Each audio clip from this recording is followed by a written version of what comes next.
Now, welcome to our 25th episode of Battle of the Heroes and Villains, where this time we'll be taking a look at the results of the poll for Kylo Ren, and then comparing his results to the other 24 characters we've done thus far, before I then read and respond to some of your comments.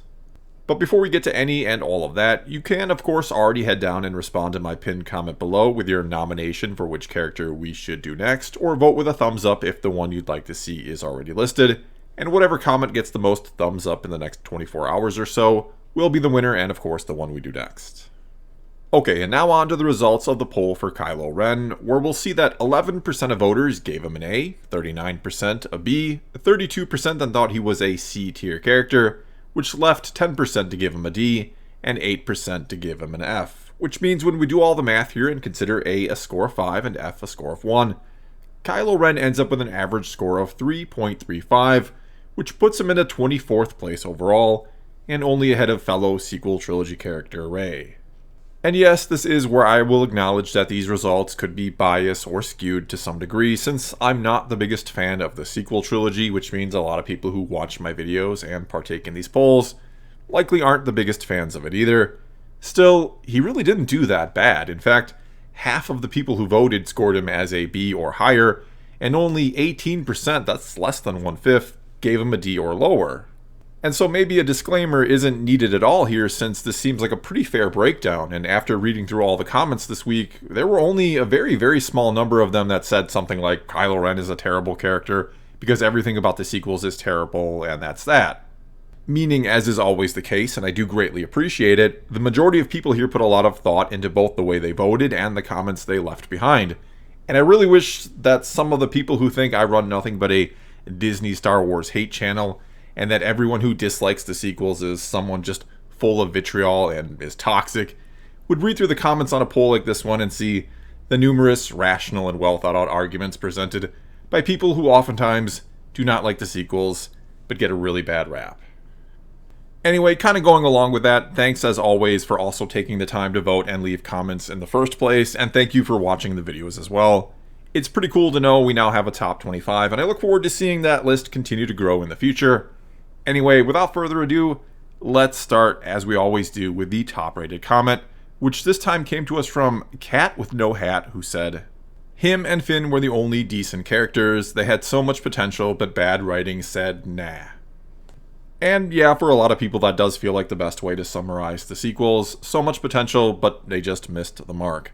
And though I agree, Finn and Kylo are probably the two best or most potential-filled characters, potential that was mostly wasted, I certainly think there was potential there with Rey as well, that all three of those characters should have been the focus of the trilogy, that there should have been a type of triangle formed between those three characters. And no, I don't necessarily mean a love triangle, but rather some sort of interesting dynamic should have been created between the three of them, which is basically what I'm going for with my Saving the Sequel series that I started up. I'm making all three of them the main characters and creating a unique story between them. Anyway, for now, let's move on to this comment from Desert Snowball, who said, "I'm still confused on why he turned to the dark side, because of Luke or because Snoke already twisted his mind." Then there's this comment from Allah Gold, who said, "My uncle was acting out of character, gonna murder literally all my Jedi friends, worst backstory ever." We also had this one from Diego Linus Kaiser, who said, "I still don't know why he turned to the dark side."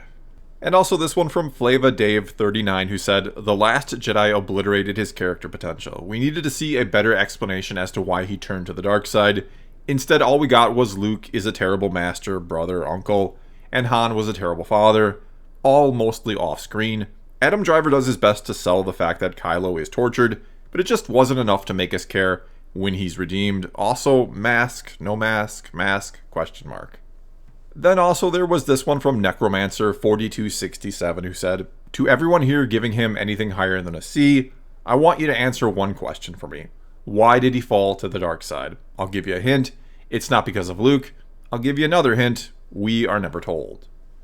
Okay here, so no, Luke is not the reason Ben Solo fell to the dark side. All he did was make Kylo Ren reveal himself. And I'm not trying to defend what Luke did, and I think the whole thing is kind of silly anyway, but whatever. Because think about it, if you woke up in the middle of the night to find your uncle holding a weapon over you, looking ready to kill you, would you ultimately react by becoming evil? Would you react by literally burning it all down?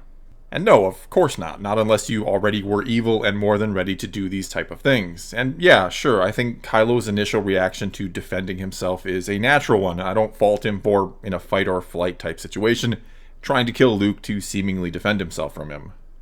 But again, what he does next is not a normal reaction, because once you're calm and rational again and you look at the situation, you don't counter your uncle's apparent overreaction with an even bigger one yourself. You don't think to yourself, well, since Luke tried to kill me, I'm now justified and right in killing all of his students that are or likely were friends of his. And so, based on what we see in the movies, we're supposed to come to the conclusion that Ben Solo fell to the dark side because he was hearing voices his entire life, voices that were all coming from Palpatine, and that Luke, who took on Ben as a student only after Leia and Han felt like something was wrong with their son, and that they couldn't help him, despite the fact that Leia had enough Jedi training to one day train Rey. Anyway, we're supposed to believe that Luke, who was obviously told by the partially trained Leia that I can't help him or figure out what's wrong with him, that he, Luke, didn't look into Ben's mind on day one, or any other day until that fateful night. Or that none of the Force ghosts ever showed up to tell Luke something's seriously wrong with Ben and you should take a peek into his mind. I mean, would it have been so hard for Anakin to tell his son at some point that Ben's hearing the voice of his grandfather, but it sure as hell isn't me? And so I guess it does make sense that Luke was so broken up about failing his nephew, because it took him years and years to think to even peek into his head and see what was there, to see what he's dealing with. Anyway, because I can go on and on about this, I will digress for now, and since I've already taken up so much time here with my thoughts, I'm mainly just going to try to read comments for the rest of the video, and maybe, or at most, give some brief thoughts here and there. And I'm going to start with this one from David C1776, who said, in concept, he's easily an A. In execution, he's more of a B. Force Awakens, I will finish what you started, grandfather. Last Jedi, let the past die. Kill it if you have to. Come on, Ryan. Then there's this comment from Infinity Serpent, who said, if he could have been a B, why is everybody voting like he is a B? His grade is C- for generally having zero traits outside of angry Vader wannabe and generally bad decision making. And again here, I think the reason why he might be getting a slightly higher grade from some than they felt like he actually deserved is all that wasted potential, and that Adam Driver did a great job with what he was given, which brings us to this comment from Joseph Drysenga, who said, excellent acting, horrible character. Uncompelling arc, unbelievably easy to defeat in a fight. The mask seems like it should have been more powerful than it was. The Knights of Ren backstory never gets fleshed out. Overall, this feels like 12 people were writing the script for one guy, and it ends up being someone I just don't care about. D. Then we also had this one from Michael Shepard, who said, much like the rest of the trilogy, there's no solid through line. He changes from film to film, hacked up to whatever the director wants him to be. The only thing that makes him a decent character is Adam Driver, putting his all into the character. Kind of echoing that thought is this comment from Ben Carbo, who said, he's practically a different person in each movie. Then also this one from Mika Schmitz, who said, a guy obsessed with the past turned into a guy who hates the past, turned to a guy who kills himself to save Rey.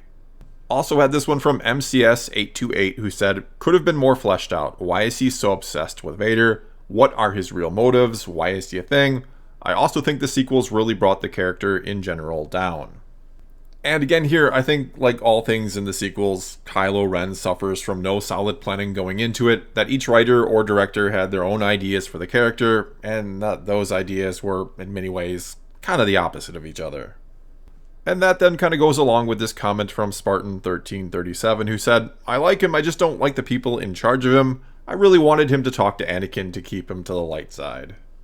Also, there was this comment from X-Soulbound, who said, he was written so poorly. I might give him a D, as he's one of the better characters in the sequels, but that's not really saying much. He was a major victim of the tug of war going on through those movies, and had basically no through line.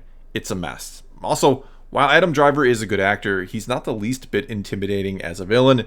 In The Force Awakens, that seemed to be a bit intentional, with him using the mask to compensate, but then they completely abandoned that. Next up then we had this comment from Jaden, who said, I actually really like him in Rise of Skywalker, and I like him enough in The Force Awakens, but they really just didn't know what to do with him in The Last Jedi, so it's a C for me. Moving on then, we had this comment from Master Colas, who said, he is kind of like Zuko, but worse. Also, we had this comment from Veterlit Torf, who said, I prefer Jason Solo Darth Cadus. And this one from LDub78, who said, the dollar store version of Jason Solo / Darth Caedus perfectly represents Disney's attitude of simultaneously trashing the EU, but also ripping ideas from it. Also had this one from Jay Talks, who said, C, he's one of the more interesting sequel trilogy characters, but he's at best one half of a good idea. He has unclear motivations, acts like an angsty teenager despite being a grown man, and exists as a poor retread of Anakin's story, with elements of Jason Solo thrown in. He's not as poorly written as the rest of the sequel characters, but of course, that's not really saying much. Which then brings us to this comment, our final comment, from Luis Pires Barbosa Lima Jr., who said, he is the embodiment of the sequel trilogy. Cool looks, interesting potential, poorly used.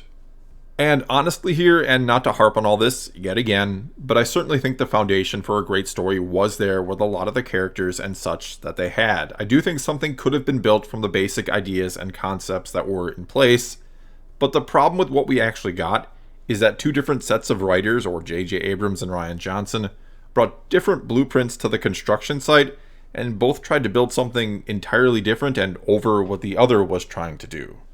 And maybe more than any other character, save Rey, whose origin changed depending on who the writer and director was, Kylo Ren suffers from being pulled into these two different directions, which is maybe ironic or fitting from some points of view, since that did seem to be the original idea or point of the character, to be torn apart.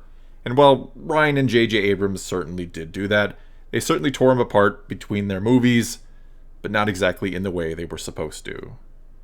Well, that's all I've got for you this time. Now it's your turn to tell me what you think of Kylo Ren, or what I or anyone else had to say about him in this video, or feel free to nominate or vote for which character we should do next. Either way, do leave a comment below and let's talk some Star Wars. And until next time, thanks for watching.